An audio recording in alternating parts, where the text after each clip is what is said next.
you're now about to witness the strength of street knowledge. Let's discover hardcover month, but it's this enough so you can know what's up in the hood. Understood, understand this plan is put in gear to educate teenagers through its peers. The guests are teams, the hosts are teams, produced by teams, so that it be watched by teams. The situations that affect us are the topics we discuss. Let's discover hardcover month. My name is Toriano Dante Johnson Jr. My name is Brianna Mia Rodriguez. I was raised in the projects of Rockwell Gardens. I'd grown up in the neighborhood of Humboldt Park and was very aware of its dangers. I've been around gun violence so long with no door to escape from it. I was basically born into an environment infested with gun violence. So what was it like living here? What was it like living here? Yeah. I hardly was allowed outside. This gate that surrounds my fence, this was like my safety. I wasn't allowed out of this gate at all, unless my parents were out here watching. And then I would ride bike from like here and maybe 2 houses down the block, back and forth the whole time. And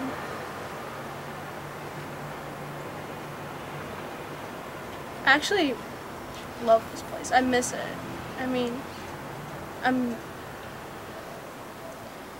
it was pretty bad, but it's my home.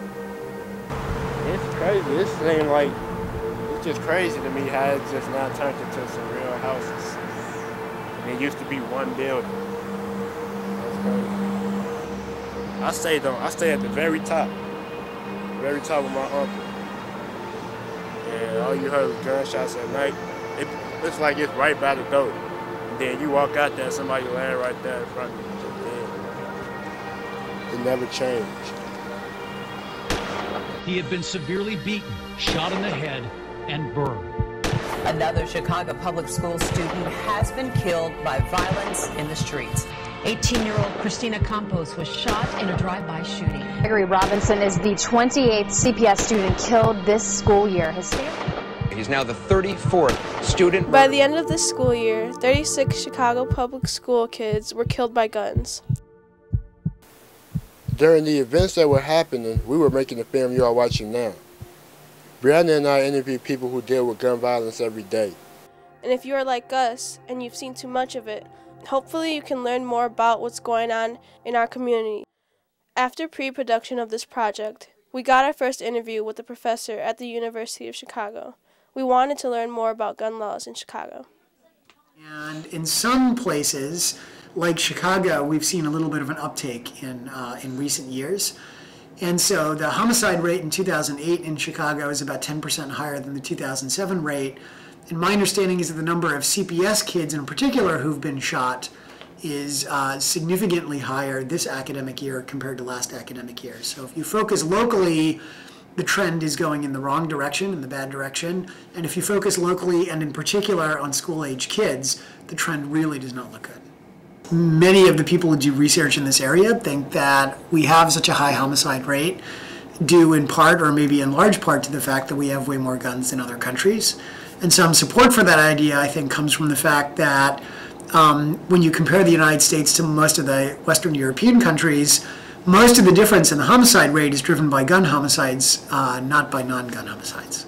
We talked to the commander, Leo Schmitz, head of the Chicago Police Department's new initiative to stop violence, the Gang Enforcement Unit.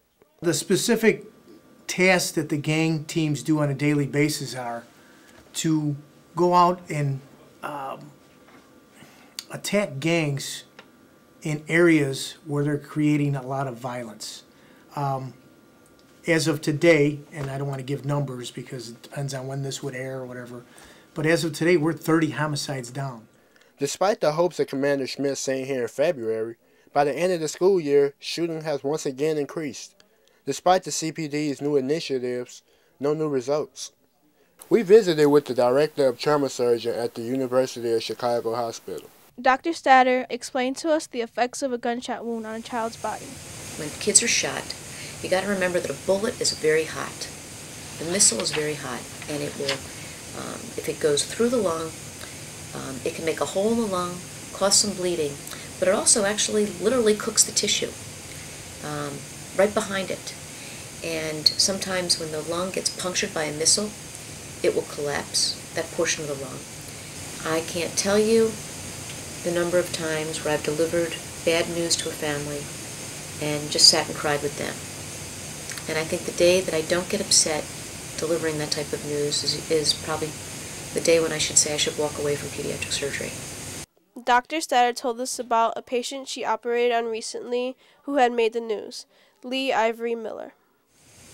He was shot in the shoulder, and the missile went across his chest, behind his heart.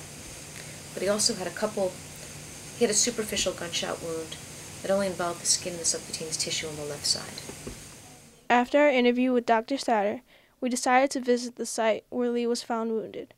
There, we stumbled upon Bonani, a woman who knew him personally. I stay in this apartment over here, 2102, and of course I'm used to hearing gunshots, so I did that day particularly hear the gunshots. A friend of mine called to ask if it was her brother. She heard her brother got killed, and of course I called a friend of mine, and she said, yeah, someone, been killed or shot. At the time we heard shot. We got an opportunity to speak to a few of Lee's close friends. Lamont, Courtney, and Kente met us at the Woodlawn ceasefire office and talked to us about their friend, Lee Miller. I was with Lee every day. He was like my little brother. He was always younger than us, but we'll forget. You feel me? He doing everything we do. We with him every day. He was only 15. He don't just stay in one spot out over here. He everywhere. Everywhere. And it wasn't gang banging. Because to be honest, we all Stones. We all one gang. He was in the opposite gang. He just stayed on our block. But he was cool. He was into it with the same people we into it with. And they in the same gang.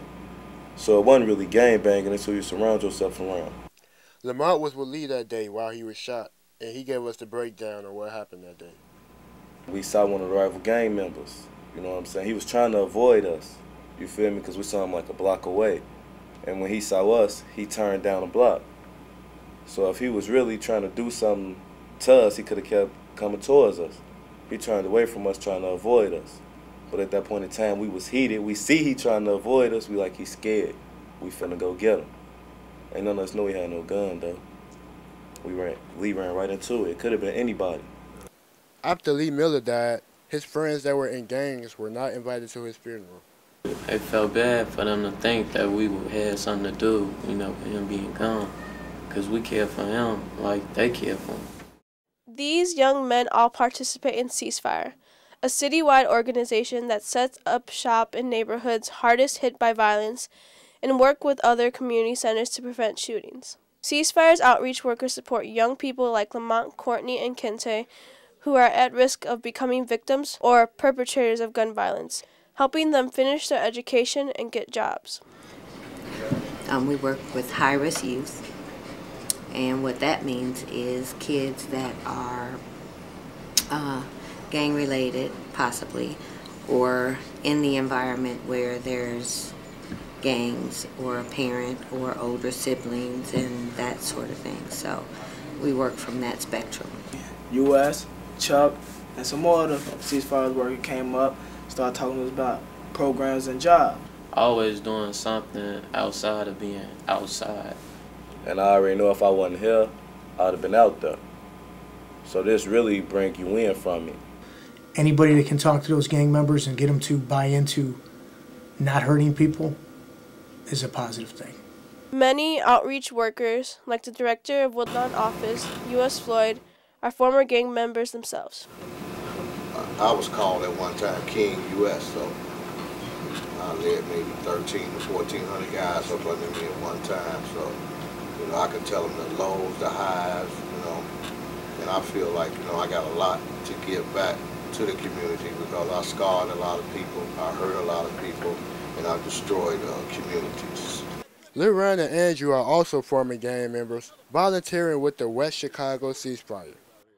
Right. That's why I work with Ceasefire. Don't f the police. I never will. I'm up with Ceasefire. Cause what they're doing stuff the police can't do. Cause people ain't gonna talk to the police. But they talk to Ceasefire, talk to people like me, cause I know these things on the street. While interviewing Andrew and Lil Ron, I found out that they too are from Rockwell. I was one of these shorties. I bought the projects. Well, Rockwell? Rockwell, 117. Yeah. That's where I come from. Where you from? Yeah, Rockwell, yeah. So I know it. Just by seeing guns, I was so affected with guns, TV, cops, all that shit. I was so affected with that, and I lived my life as that. So I could tell them the stories, you know, and try to get them to change, you know, and try to help them to change and make a transformation with what they're doing now. US and them told us, like, man, ain't y'all tired of this? And I'm like, yeah. Well, they said they tired of it too. You know what I'm saying? We don't know what they talking about, just like they don't know what we talking about, but it's crazy because we say the exact same thing about each other. The exact same thing. They some hoes, they scary. All of us say the exact same thing about each other, but it's crazy because we both was tired of it. We have brought them together in this office at that table with his rival, his most hated enemy, and had them sit. So they really just asked how could it be stopped. So I said, as long as they don't come in our land, we don't come in their land. But then there's situations when I might just have to go down there one day, and they just might have to come down there. So what, it's cracking again? No. As long as they come down there and mind their business. So that the peace treaty damn near lasted like a week and a half probably before it was cracking again. yeah, and it was a peace treaty like he said. So yeah, we make progress, and then there may be a hiccup. A hiccup is like, you know, something may happen to regress, but we make progress, and then we go back and we have to start all over again, as he stated. But it's a job, it's a task. Marnell, an outreach worker at Ceasefire, shared with us his point of view on guns and the problems they bring. The points he made about our world and country were many that we had never heard or even thought of before. And we got all this violence, man, but they keep on sending us all these weapons. Man, we got every day, man, and they try to ban, when they banned the handguns, then they came with the most semi-automatics, and they passed laws where people can own this stuff. People buying guns in loose gun law states like Mississippi and Alabama, and then driving them up the highway to Illinois and Chicago in particular, and then selling them here. And that, you can imagine, that makes it a lot harder to enforce the Chicago and the Illinois specific gun laws when you've got guns coming in from other places. We got more guns than we got people. And it's been that way. Yeah. I mean, we got semi-automatic weapons, man. We got rocket launchers, man. I'm talking about, right? I mean... We have something like 250 to 300 million guns in a country with 300 million people. So that's, you know, close to a gun per person. Yeah. So when I was a short, I used to find guns in a garbage can, all types. Hell yeah. Like, damn, what is this? You know what I'm saying? Hey, it's just like that, man. If you got a couple of dollars, man, I'm gonna sell your gun with no problem. Yeah, you gotta get a gun. Couple dollars. If I wanted a gun, we've been worried that I would get my wife to drive with me out to the suburbs to a gun dealer and then have my wife buy the gun for me. That's known as a straw purchase, so she's like the straw man buying the gun for me. I believe that if somebody's doing straw purchases and doing a large number of them, we're going to get them. I don't care who they are, where they're at. I watch guys, and right now, the average prison system now with the federal government, a guy can get anywhere from 30 to life for a gun. If they've got a gun and they've shot somebody, they should be incarcerated for enough time where we don't have to worry about them. I mean, we started out with 3 prisons, now we got 52. That don't seem like something that works. That's why I say today. They getting money off of it regardless. Every person that go to jail, they don't care. People that live in the southern states of Illinois, where prisons is big business, right, and it creates employment, now it helps them. You know what I'm saying? The county overflowed right now. They trying to build another county in the Cook County. Prison is definitely not the solution, but it can and it does do the job of awakening some guys, right? It shouldn't take that to happen, but you learn from that mistake, because that's a mistake you can't just walk away from. It's permanent. It really is like a trap. It's like a hole out here, you feel me? If you gonna put your mind into school, or you just gonna be out here, be the dummy drug dealer, you know what I'm saying? People tend to feed themselves the best way they can, with the economy being the way it is. I'm looking like any day. Now, you got a lot of guys that's not really criminals that they're saying, this guy's a criminal, but these guys are not criminals, man. These guys are victims, John. Everybody not fortunate to get out the hood. Everybody's not fortunate to get out the hood. And the hood is set up. It's set up like this in our community. It ain't like this no suburbs. It's like that in the hood. It's set up for you to get into gangs. Man, if they give these kids more programs to do, more out-of-school programs, you know what I'm saying? You can take the caseload off ceasefire. It won't be a ceasefire.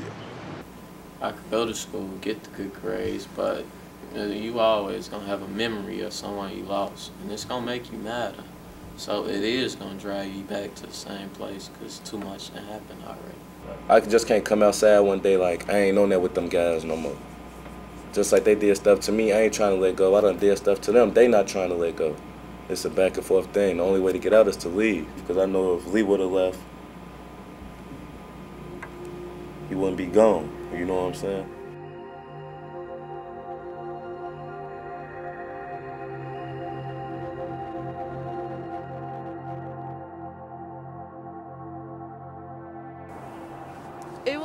It was different because this is the first time I remember moving. I mean, I remember living in 2 other houses, but I was really small.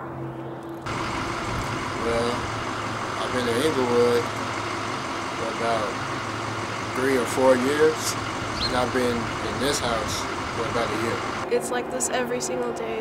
It's quiet. Like they actually call the cops if you're too loud around here. And I'd say it's like more peaceful because there's less people here. But it be them days when it just get like too out of hand, too out of control. Before I even came here, I knew that there wasn't going to be any shootings or gang activity or anything close to that. They starting to shoot a lot over here now. See, I'm pretty sure it's over nothing, as always. My father's losing his job soon, so I have to start paying for a lot of things on my own. I'm only 17 and I got to go to work. I'm the only one that's bringing money in the house, besides my mom. Chicago's my home, but I don't see, I know I came from Humboldt Park, but that's just not me. To me, I don't really have a home. Home, to me, means a place where you can be comfortable living in. And the places I've been, I can't really call none of them home. I no longer have to deal with living around gun violence. I no longer hear gunshots and I never see gang activity. Moving out of Humboldt Park has been one of the best changes in my life. I've been recently going to Plainfield, Illinois, where my auntie lives, to get a break from Inglewood. It's peaceful, clean, and I can be outside engaging in activities and feel safe. I thought about not coming back, but I felt like I could make a difference.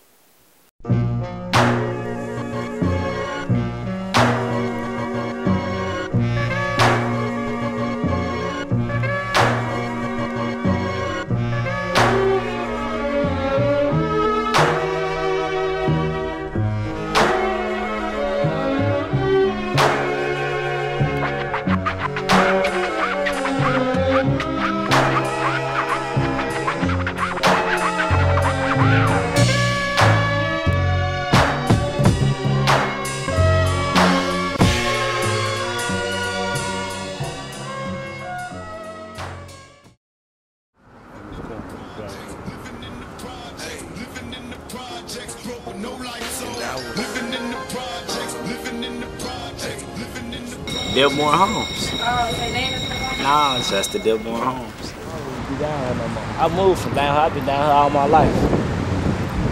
It's crazy though. It ain't the 29th I used to know.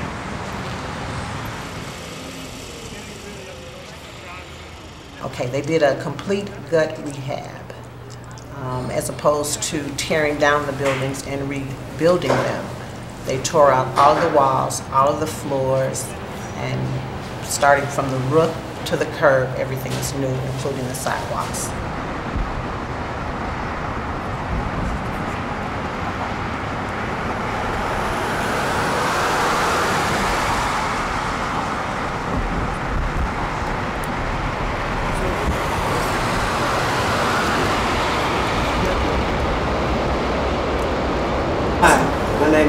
Leah Dukes.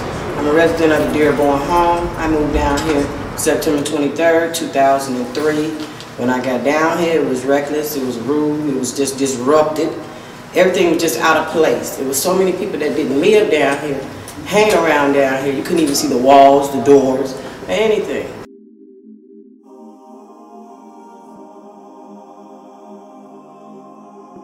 Okay, and a lot of times the children were afraid to go to school because they were shooting and carrying on. Then they started deteriorating the buildings. I hate to think about it because these buildings were beautiful. But they started marking all along the side of the building, all inside in the lobby. It was just terrible. When I first moved down here, there was a lot of activity going on in the neighborhood. Yeah, I was really intimidated. A lot of times I stayed in, even on hot days, I stayed in the house because there was so many people around. If you walk past 6 here, you might know 3 of them, but you don't know who the other 9 are. You don't know what they carry, what they gonna say to you out of hand, and then you might say something back and that'll kick off the ruffles right there. So it was dangerous. Yes, it was. You know, they used to be smelling pissy in the hallways, you know, dope bags and crack bags on the floor. You know, janitors doing their job now.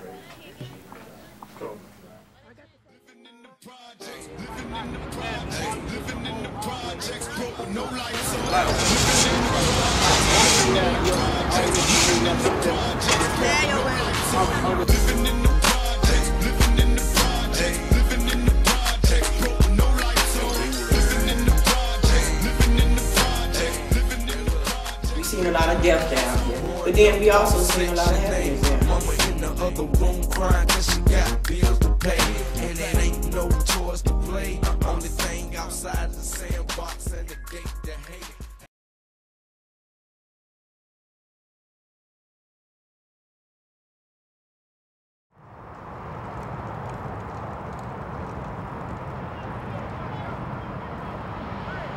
They see it as, man, it's good. It's like a condo to them or something, cause I mean, it's like a house when you get on the inside of the living unit. It's a big kitchen, it's a big front room, bedrooms big, it's more bedrooms, and it's 2 bathrooms to 1 unit.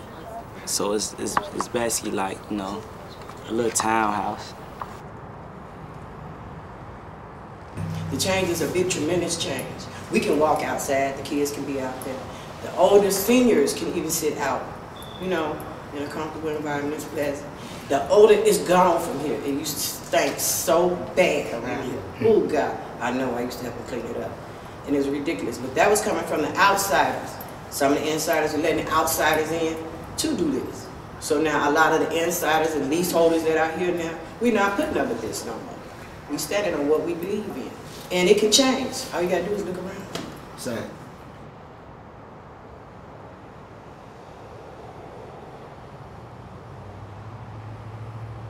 It got better. It can get better even more, but it got way better from what it used to be. How so? Like, ain't no more violence. They remodeled the whole landscape, the whole property. The apartments better, you know. Toilets used to get stopped up, sinks used to get stopped up. None of that happen no more. When I moved to the new building, it was amazing. It kind of made me think about when I first moved down here, how the apartment was and stuff. And from the past until now, it's better than when I first moved down here. And so, but now it's a lot better than it was then. I think these buildings that they have remodeled are simply beautiful. They are beautiful inside and out. And I hope they will continue to be like that, and I hope we as a people will take care of them. Keep them beautiful. So make it look like somebody live where you live. The tenants, in my opinion, have definitely welcomed the changes. I think you've talked to some of the other residents, and prior to the renovation, Dearborn had been built in 1949. Yeah. So it was a welcome change. That's good. Perfect. So how do you think the public has responded to that? I think there's mixed emotions from the public based on a Tribune article that I'm familiar with. But I think for anybody who's actually come to Dearborn, met and talked with any of the residents, it's absolutely a positive, very much needed change. My whole family been down there their whole life. It's just we the last family down there. So do you think that the way that the Chicago Housing Authority handled the move, do you think that that's better than a lot of how they did it at a lot of other places? Yes, most certainly. Yes, I agree with that. Yes, they did. Because a lot of projects, they got knocked down. They just remodeled ours. They turned 2 apartments to 1. Again, I've been here since January 2006, and we've worked closely with the 21st District Police Department, and now currently each building has 24-hour security, armed guards, 3 guards per shift. So basically speaking, as of this particular conversation, I think this is probably one of the safest places you could be in the city of Chicago. The crime in Dearborn has been almost absolutely none. That's very good. Okay, so as far as like gang-related crimes and all that stuff, it's just come to a down almost. We really haven't had much at all. You know, you may have a few isolated incidents, but no, we've been fortunate that no, we really have not had any. That's very good. And again, that's thanks to our close working relationship with the 21st District, with formerly Commander Loden and currently Commander Elmer, as well as Dearborn has a 24-hour car assigned here to the development. So 24 hours a day, there's a 2113 Henry car here. And again, that's thanks to the 21st District. But I give kudos to the police because they came in and they changed everything. I give kudos to the residents because they work with the police to change everything. But right now we have a lot of peace.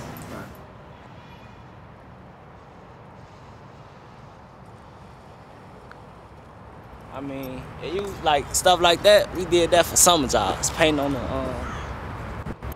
trash cans and stuff like that. That was the summer job.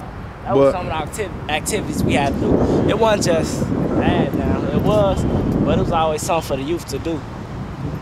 But now it's a better living opportunity. It's better now, but we just boring.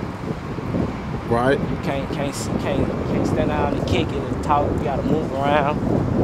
Security always asking for IDs and stuff. They abusing their authority, taking it too far. I don't really be down here no more. I moved from down here. I've been down here all my life. It's crazy though. It ain't the 29th I used to know.